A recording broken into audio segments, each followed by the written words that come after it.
የጀነራል ታደሰ ወረደ ካቢኔ ተቃውሞ ተነስቶበታል። ሰላም እንደምንላችኋል ክብራትና ክብራን የኢትዮ ፎከስ ቤተሰቦች የዕለቱን ዜና ይዤላችሁ ቀርብ ያለው ቻናላችን ሰብስክራይብ፣ ቪዲዮአችንን ላይክ በማለት ይጀምሩ።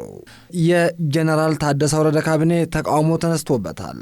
በአቶ ጌታቸው ረዳ የሚመራው የህወሓት ክንፍ የጀነራል ታደሰ ወረደ አዲሱ ካቢኔ አካታች አይደለም በማለትም ተችቷል። በአቶ ጌታቸው የሚመራው የህወሓት ክንፍ እንዳለው አዲሱ የትግራይ ጊዜያዊ አስተዳደር ፕሬዝዳንት ጀነራል ታደሰ ወረደ ለአንድ ቡድን ብቻ በማዳላት አካታች ያልሆነ ካቢኔ መሰርተዋል ያለ ሲሆን ይህም እንዲስተካከልም ጥሪ አቅርቧል። አዲሱ የትግራይ ጊዜያዊ አስተዳደር ፕሬዝዳንት ጀነራል ታደሰ ወረደ አዲስ የካቢኔ አባላትን ሰይመዋል።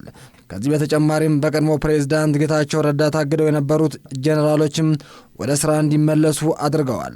በሌላ በኩልም ጊዜያዊ አስተዳደሩ ካቢኔ አካታች አይደለም ሲል በጌታቸው ረዳ የሚመራው የህወሓት ክንፍም እየወቀሰ ይገኛል። በቅርቡ የትግራይ ጊዜያዊ አስተዳደር ፕሬዝዳንት የተረከቡት ጀነራል ታደሰ ወረደ አዲሱ ካቢኔያቸውን ያሳወቁ ሲሆን የዶክተር ደብረጽዮን ህወሓቱ ምክትል ሊቀመንበር አቶ ማንያ አሰፋ ምክትል ፕሬዝዳንት መሆናቸው ተረጋግጧል።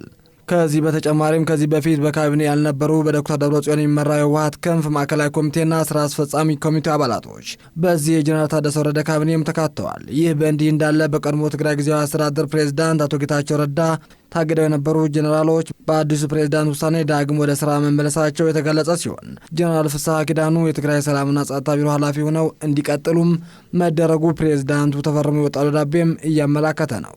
ከዚህም በተጨማሪ አዲሱ የትግራይ ጊዜያዊ አስተዳደር ፕሬዝዳንት ጀነራል ታደሰ ወረደ ለክልሉ መንግስት እንዲሁም ለመንግስት ቅርበት ያላቸው መገናኛ ብዙሃን ብቻ በሰጡት የመጀመሪያ መግለጫቸው የጊዜያዊ አስተዳደሩ መጪው ጊዜያትን የትኩረት አቅጣጫዎችን አብራርተዋል። ፕሬዝዳንቱ እንዳሉት በትግራይ ሰላም ማረጋገጥ፣ የህዝብ ደህንነት መጠበቅ እንዲሁም የፍትህ ስርዓቱ ማሻሻል ከቀዳሚዎቹ ተግባር መካከል እንደሚሆን አንስተዋል።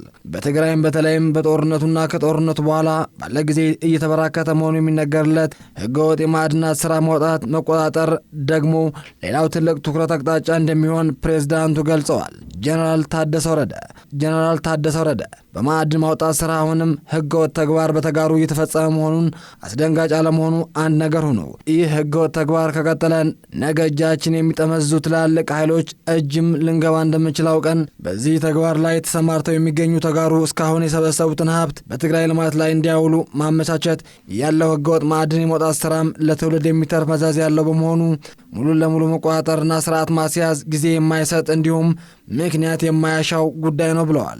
በትግራይ የሚገኙ በመቶ ሺህ የሚቆጠሩ ተፈናቃዮችም ወደ ቀያቸው መመለስ፣ የክልሉን ኢኮኖሚያዊ እንቅስቃሴ ለማነቃቃትም መስራት እንዲሁም ህገወጥ የመሬት ወረራ መቆጣጠር እንዲሁም ሌሎች አጀንዳዎች